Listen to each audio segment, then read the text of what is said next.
Wasan, Wasan.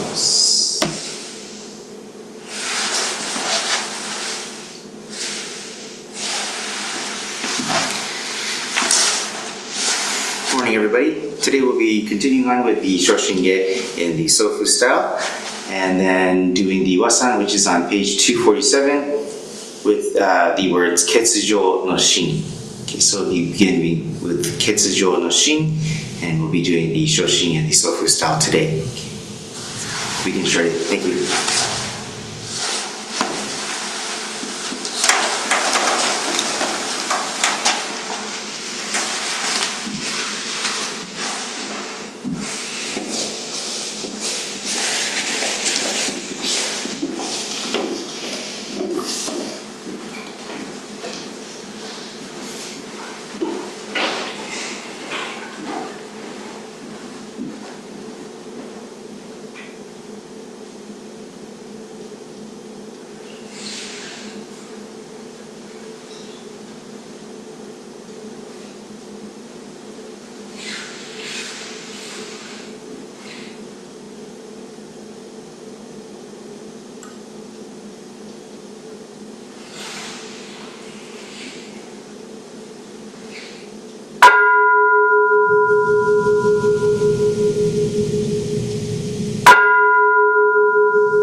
質の再破部権先絶大丈夫情報召喚議事象案な賢治南行六六新行異行指導ら奥根弥陀仏本願自念即時入一上唯の上昇如来語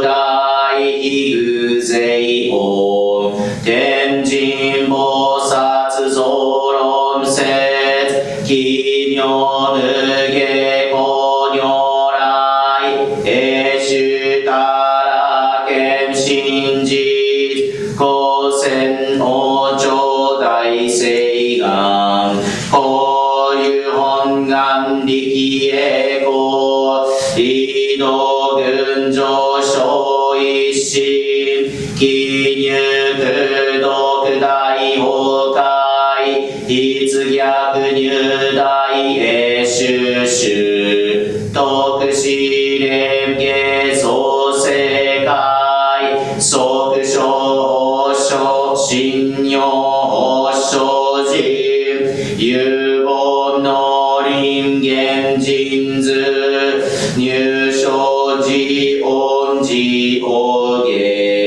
本師道南両天使上五乱消防殺来三蔵ルシ十条教凡上専業気楽法天神菩薩論中下報道因果見誓願大言猫ゆたり少女死因唯心人惑前本部新人ポーズ承知承知即涅槃一子無量光明道小修上海部家同社結晶道南小唯明浄土活入万全自力変言宗円満特合感染症三不三神経音言増末法滅動因一生増悪地偶税思案両外小名化全能の無病仏生意公愛上三葉逆は公明明語受け民年外日本願内地会行者小樹本語師教義一年総合用意大道逆三人即小小市場ら原神公開一大教延期安女間日祭先祖終身安先人法家二度小弁流極重悪人有小物外薬剤非正集中煩悩証言水部権大非部権上昇が本資源不病仏教年民税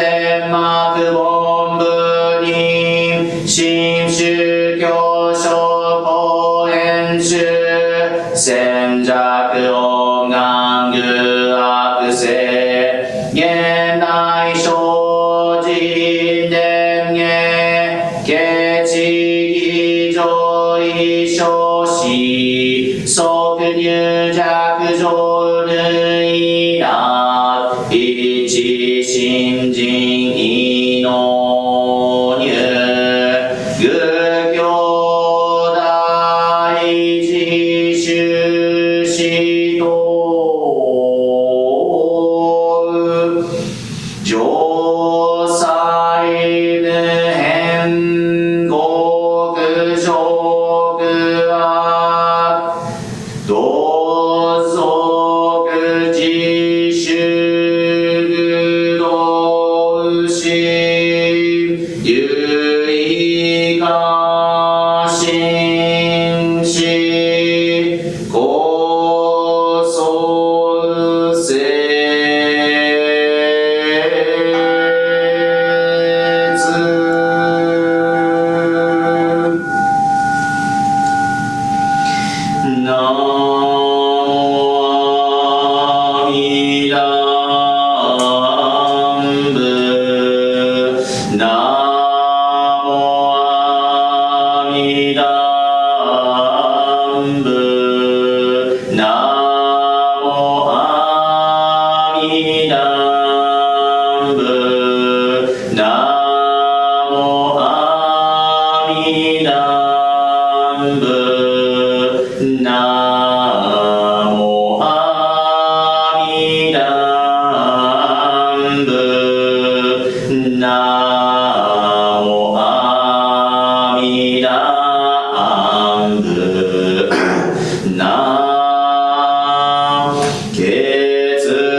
南無阿弥陀仏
大師は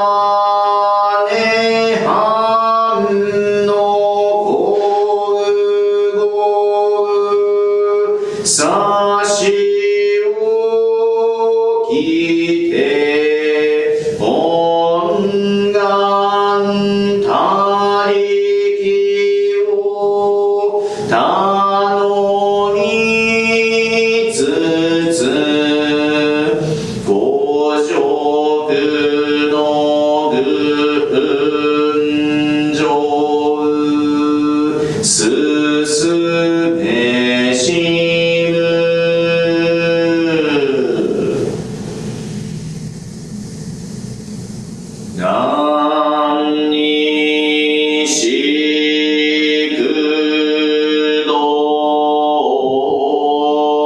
く平等せいさい道をつぼ大心おうじょうあんな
Good evening, everybody.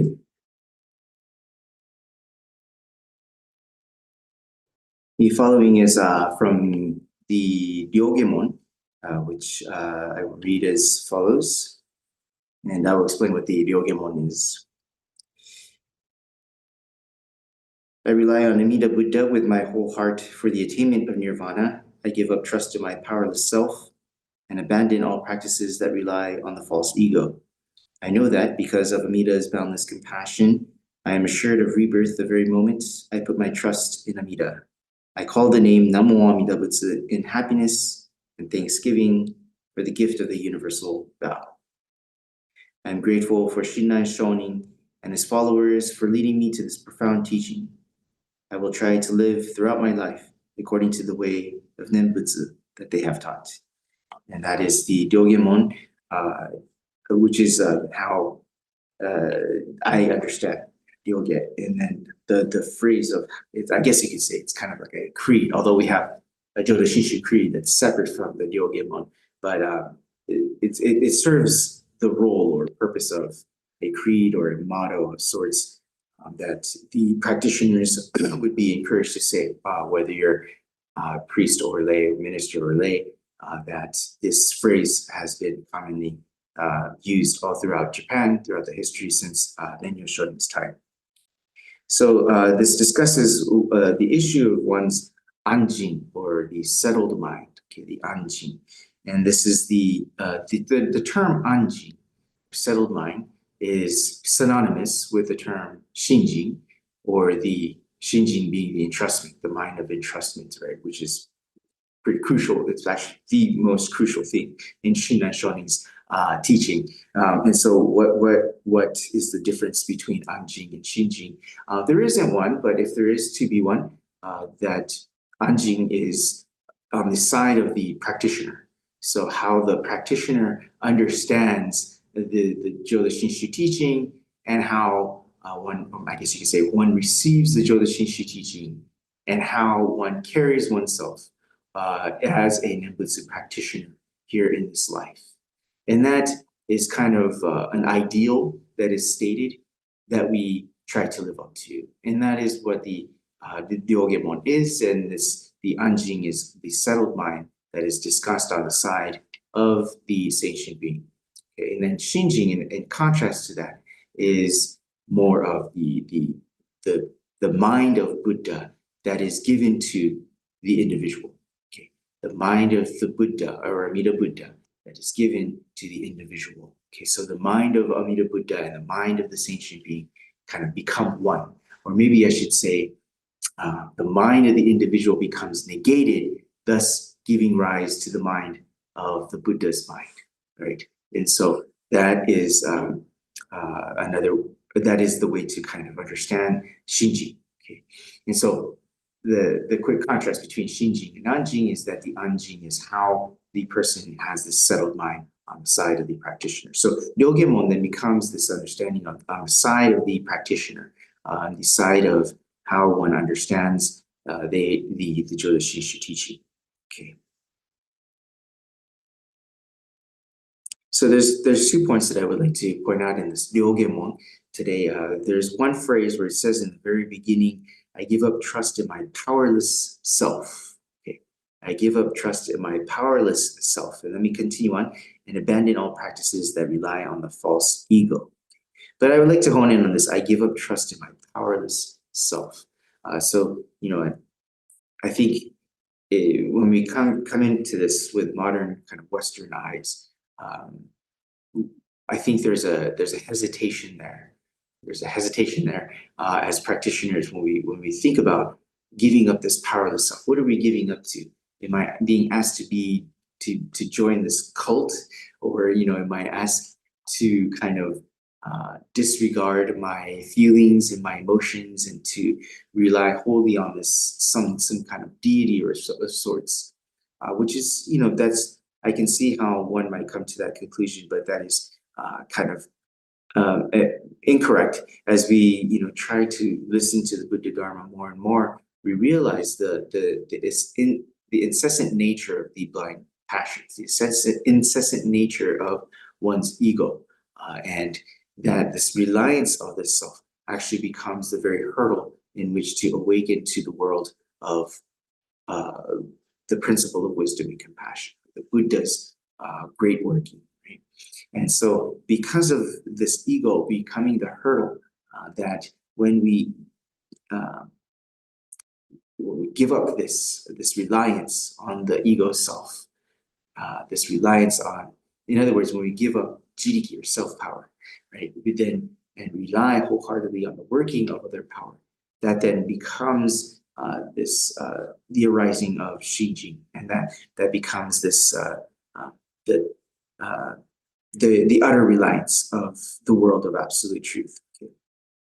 So that's the first point of giving up trust in the powerless self is kind of there's a bit of a commentary I think that's needed there, or some interpretation. And then the second point that I wanted to make is birth in the Pure Land is assured. Okay, so it states here, I am assured of rebirth the very moment I put my trust in Amida. Okay, so this is also kind of perhaps a point of confusion, or might be difficult to understand. And a lot of people might have different thoughts in terms of what the term rebirth means. I guess another way some people might say is, so it's like a born again type of thing. Like, do I become more kind of fundamentalist in my views, or again, am I joining this cult, kind of thing? Again, there's commentary that's needed here, but this being assured of rebirth here is what that is explaining is, I am assured that I will be born in the Pure Land, okay, at the moment of death. And so what that means then is that I will enter the world of absolute truth, is another way to put it. I will enter the world of the working of great wisdom and compassion upon my passing at the end of this life. Right? And the assurance of that doesn't happen at the end of life. The assurance of that happens in this life, we never know actually, while in this life, at the moment of Shinji. Okay, that assurance happens. And so sometimes there's the understanding that the arising of Shinji is the actual birth in the Pure Land.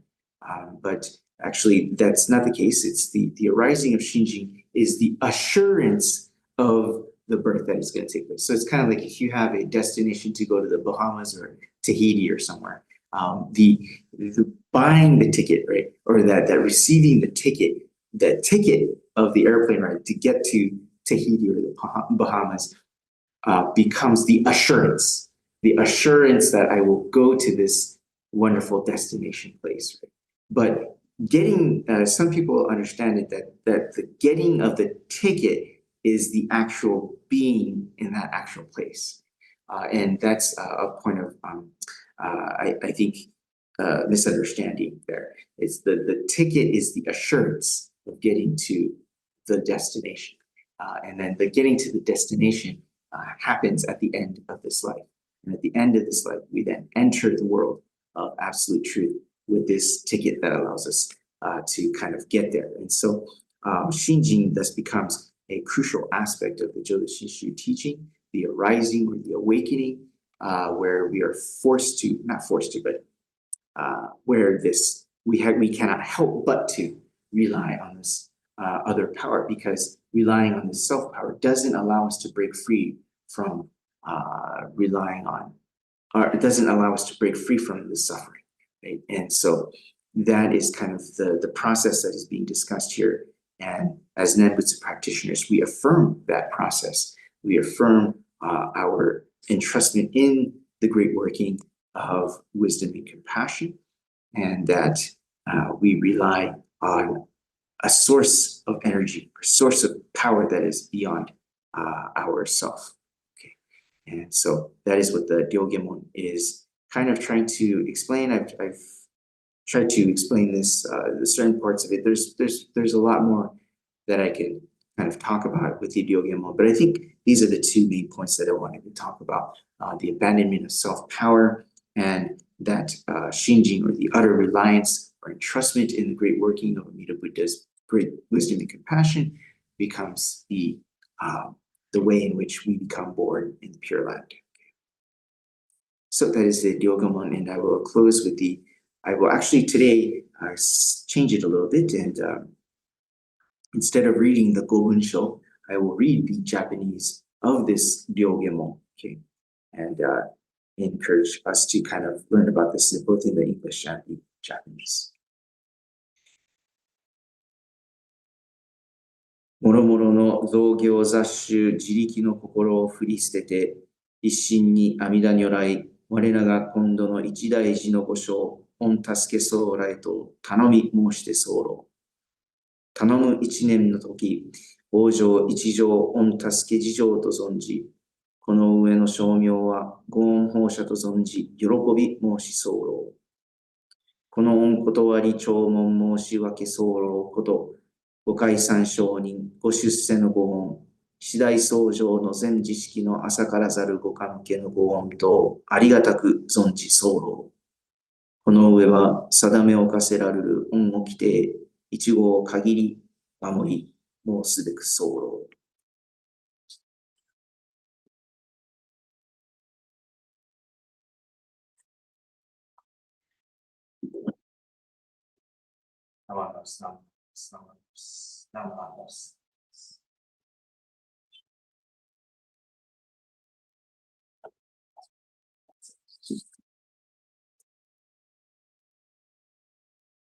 Good morning. Well, that will conclude this morning's service. So that is the explanation of the Ryogemon, which is something that is commonly done in the rituals here.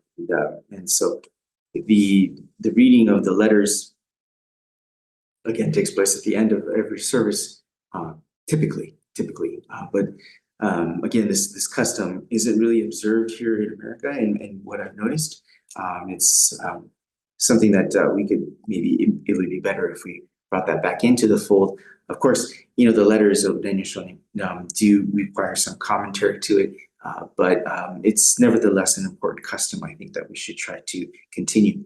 My Japanese isn't that great, and I have to actually really practice the letters. If I was to do it in Japanese, all of the letters, So it's quite difficult to do that. And you have to probably talk to a ritual specialist, which I am not a part of it. But a ritual specialist would be someone who has gone to Gonshiki.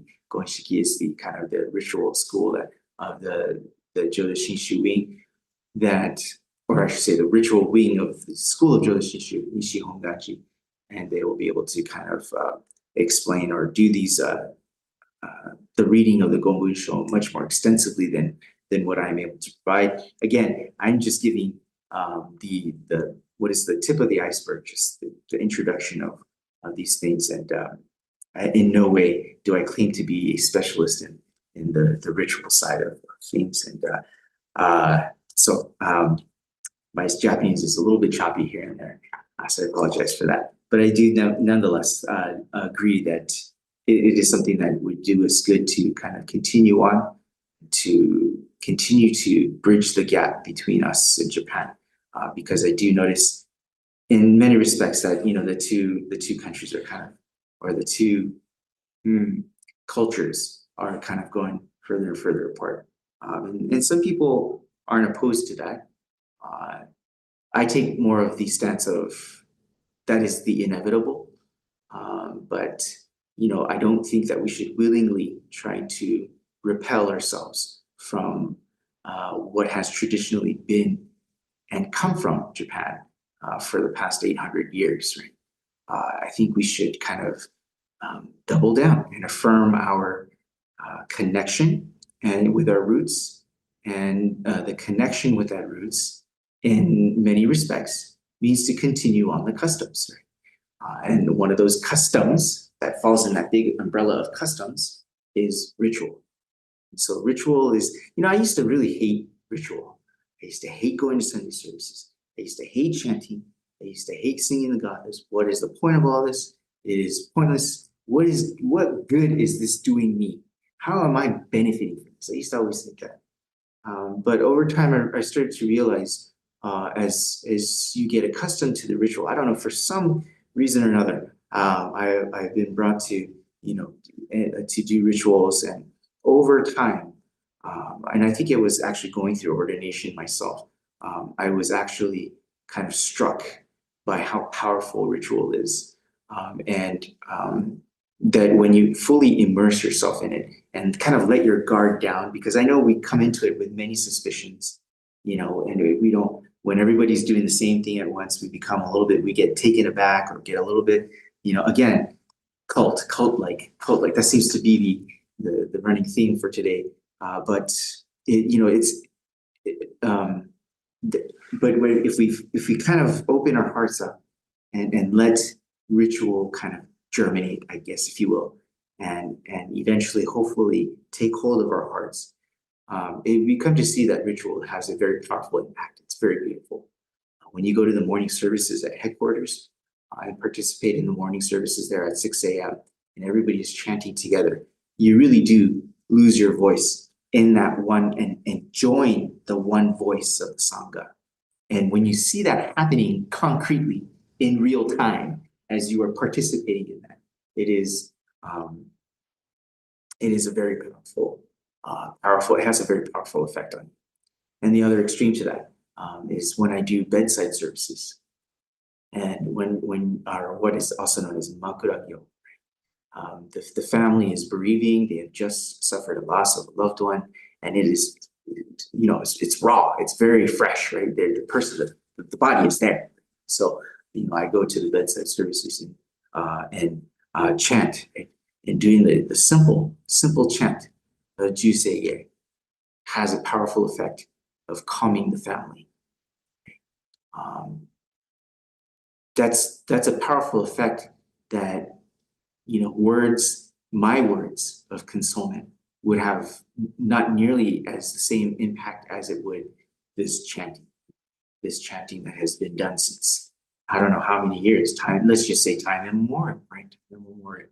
So the power of chanting, the power of ritual, I think is not something to be taken lightly, or something to just simply disregard as archaic and of the old.